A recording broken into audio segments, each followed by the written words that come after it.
수시를 4관왕을 한 또 친구가 옆에 나왔습니다. 자기소개 한번 부탁드릴게요.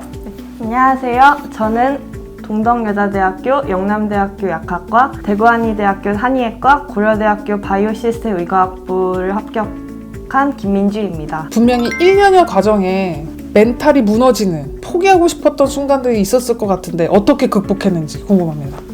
저 같은 경우에는 9월 모의고사 성적이 이제 현역 때 봤던 모의고사 성적과 비슷해서 수능 공부를 여태까지 한 게 의미가 없었나 하는 생각에 좀 마음이 힘들었던 것 같습니다. 그래서 저는 이제 담임 선생님께 가서 그 말씀을 드렸더니 선생님께서 이제 작년에도 6월, 9월 수능 성적이 같았느냐, 모든 모의고사가 다 다른 시험이고 결국 중요한 것은 수능이라는 말씀을 해주셔서 그 말을 듣고 9월 모의고사에서 부족한 부분을 찾아서 메꾸어서 이제 수능에 더 좋은 결과를 얻기 위한 수단으로 생각하면서 마음을 다잡았던 것 같습니다.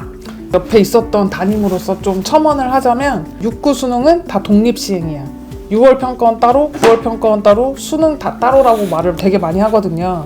실제로 이제 9월 평가 이후에 수시 원서 접수할 때도 6구의 중간치를 자기 성적으로 자꾸 이렇게 희석시키려는 친구들이 있으면 야 6월은 6월이고 9월은 9월이다. 그 중간치가 나오지 않는다. 이런 말도 되게 많이 했던 것 같아요. 본인만의 스트레스 해소법은 뭐가 있나요? 저는 이제 공부를 하면서 스트레스를 받거나 좀 심적으로 지쳤을 때 하원 시간에 셔틀버스를 타면서 노래를 듣거나 친구들과 얘기를 하면서 스트레스를 좀 풀었습니다. 학원 라이브러리라는 공간에 있을 때는 대화도 금지고 관리도 되게 엄격하시잖아요, 선생님들이.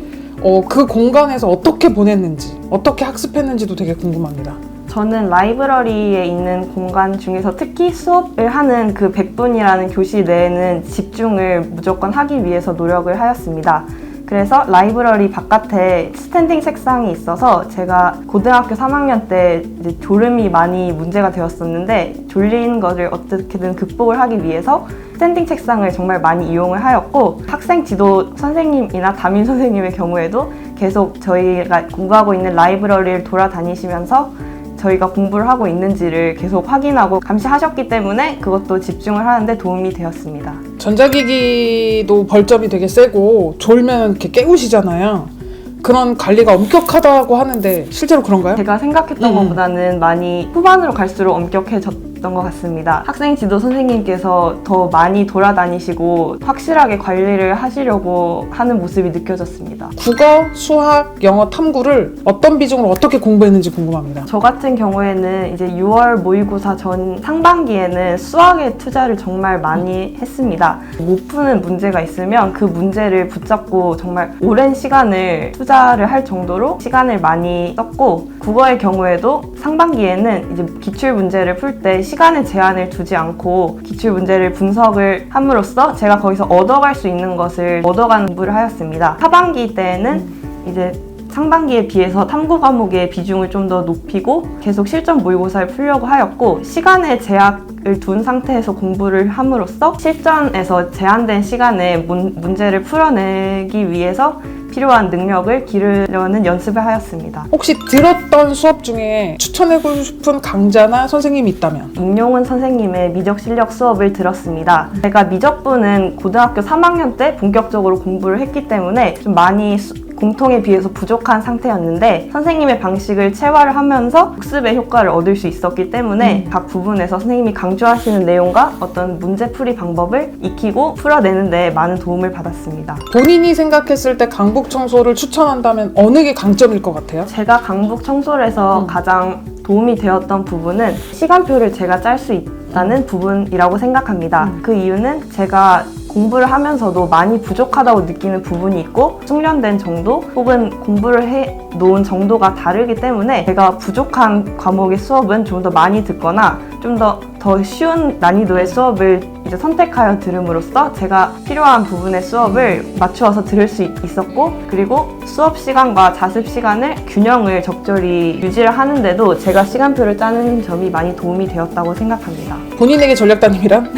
재수하는 1년을 버틸 수 있게 해주신 분이라고 생각합니다. 이제 제가 힘들 때 선생님을 찾아가거나 이제 매주 하는 상담을 통해서 어떤 학습과 심리적인 방향을 잡을 수 있었고, 선생님께서 저희 반 친구들을 생각해 주시는 마음이 저에게도 정말 와닿아서 그 마음을 생각해서라도 정말 공부를 열심히 하게 되었던 것 같습니다. 약간 전략이었어요. 미안해서라도 공부하게. 도전하려는 친구들이 지금 되게 많을 것 같아요. 우리가 특별히 또 불수능이어서 그 친구들한테 이것만큼은 꼭 지켜서 이런 거 했으면 좋겠다. 한마디 해주시죠. 저는 학생들에게 몰입이라는 말을 전해드리고 싶습니다. 1년이라는 시간은 어떻게 보면 정말 길지만 짧은 시간입니다. 그 시간 동안 재수 혹은 재도전을 하는 어떠한 기회를 선택을 하였으면 자신이 가지고 있는 목표를 향해서 그 목표만 바라보고 그거에 위해 어떤 학습에 도움이 되는 것들에 몰입해서 목표만을 향해서 달려나가는 자세가 필요하다고 생각합니다. 최대한 제가 가질 수 있는 목표 중 가장 높은 목표를 향해서 달려갔을 때 그 목표를 이룰 수 있는 가능성도 높아지고 그 밑에 있는 어떤 다양한 다른 목표들도 달성할 수 있게 될 것이라고 생각합니다. 마지막으로 화이팅 외치고 마치도록 하겠습니다. 하나, 둘, 셋, 화이팅!